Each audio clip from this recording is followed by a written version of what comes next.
नमस्कार.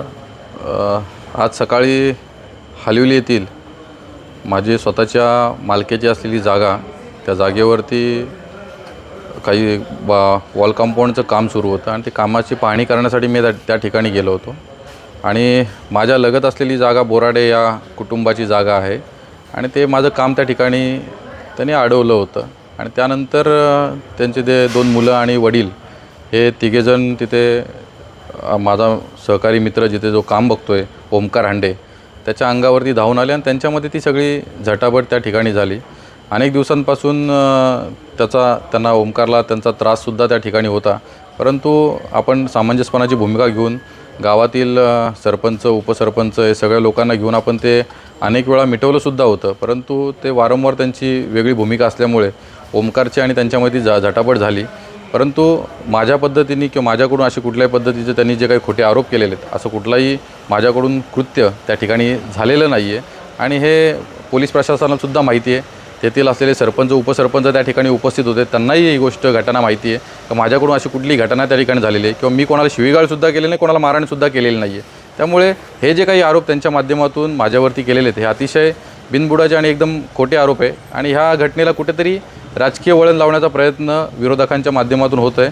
त्यामुळे असे कुठलाही प्रकार त्या ठिकाणी घडलेला नाही आहे. हा ओमकार आणि त्यांच्यामध्ये जे काही झटापट त्या ठिकाणी झाली त्या झटापटीसंदर्भात रितसर पोलीस स्टेशनमध्ये गुन्हा दाखल झालेला आहे. ओमकारचीसुद्धा त्या ठिकाणी असलेली गाडी त्यांच्या बोराडे या कंपनीकडून तिथे त्या ठिकाणी फोडण्यात आली आणि गाडी फोडून दहशत माजवण्याचं काम त्यांच्या सर्व लोकांकडून त्या ठिकाणी झालं. उलट पीडित आम्ही आहोत. पण ठीक आहे, जे काही राजकारणाच्या माध्यमातून जे काही चुकीच्या पद्धतीने दाखवलं जातं आहे, बातम्यांच्या पद्धतीने चुकीचं दाखवलं जातं आहे, तर माझी सर्व पत्रकार बंधूंनासुद्धा या माध्यमातून विनंती आहे की आपण या संपूर्ण घटनेचा शहानिशा करावी आणि मगच आपण आपल्या पद्धतीच्या बातम्या त्या ठिकाणी प्रसिद्ध कराव्या अशी या ठिकाणी आपल्या माध्यमातून या ठिकाणी मी विनंती करतो. धन्यवाद. हो, रितसर मी या पोलीस स्टेशनमध्ये NC दाखल केलेली आहे. कारण त्यांच्याकडून जो प्रकार त्या ठिकाणी शिवीगाळ करण्याचा प्रकार त्यांच्याकडून त्या ठिकाणी झाला हा अतिशय चुकीचा प्रकार होता आणि त्यामुळेच हा त्या ठिकाणचा वाद वारंवार त्या ठिकाणी होत होता. आणि या घटनेला स्वतः साक्षीदारसुद्धा तिथले माजी सरपंच उपसरपंच आणि ग्रामस्थसुद्धा त्या ठिकाणी उपस्थित होते. त्यामुळे अशी काही घटना ही कुठेतरी बंद खोलीआड कुठेतरी घटना घडली अशातला काही विषय नाही. हा ओपनली रस्त्यावरती घडलेला हा विषय होता आणि तिथल्या संपूर्ण ग्रामस्थांनासुद्धा हा विषय माहिती आहे.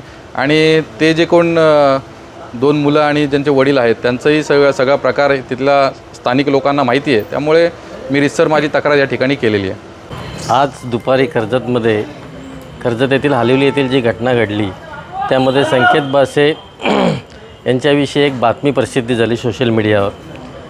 ती बातमी प्रसिद्ध करताना आपल्या पत्रकार मित्रांनी खूप घाईघाई केलेली आहे. ही घाईघाई करताना त्यांनी FIRची नोंद न होता जे पोलीस स्टेशनला गुन्हा नोंद झाला नाही तरी पण ती बातमी प्रसिद्ध केली. आणि त्या बातमीमध्ये त्यांनी असा उल्लेख केला होता की गन दाखवून धमकी दिली वगैरे वगैरे. पण तसा कोणताही प्रकार तिथे झालेला नाही. तिथे केवळ शाब्दिक बाचाबाची आणि हाणामारी झाली होती. आणि तशी नोंद या कर्जत पोलीस स्टेशनमध्ये झालेली आहे.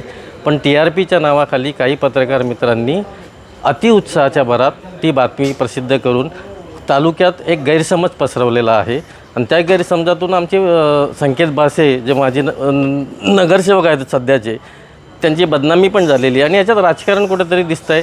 म्हणून ही TRPच्या नावाखाली जी प्रसिद्धी त्यांनी केलेली आहे त्या पत्रकारांनी यापुढे तरी कमीत कमी FIR बघून आणि FIRची नोंद झाल्यानंतरच बातमीदारी करावी अशी मी त्यांना विनंती करतो.